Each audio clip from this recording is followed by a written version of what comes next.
আপনার বয়স যদি 18 থেকে 24 হয়ে থাকে তাহলে আজকের ভিডিওটি আপনার জন্য। আপনি হতে পারেন ছেলে অথবা মেয়ে। দেখেন, 18 থেকে 24 বছর বয়সের মধ্যে 80% থেকে 90% মেয়েরই বৈবাহিক জীবনে আবদ্ধ হয়ে যায়। তারা নতুনভাবে জীবনের শুরু করে এবং নতুন জীবনের আবির্ভাব ঘটে। অন্যদিকে যারা 18 থেকে 24 বছর বয়সে ছেলে আছে, তারা মরিয়া হয়ে থাকে কীভাবে নতুন জীবনে সামনে অগ্রসর হবে এবং কিভাবে একটা নতুন কর্মের ব্যবস্থা করবে।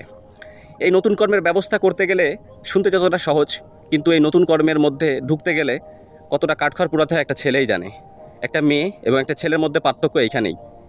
আপনি কখনোই আপনার সমবয়সী একটা মেয়ের সাথে রিলেশনশিপে জড়াতে পারবেন না, তাহলে মস্ত বড় ভুল করবেন।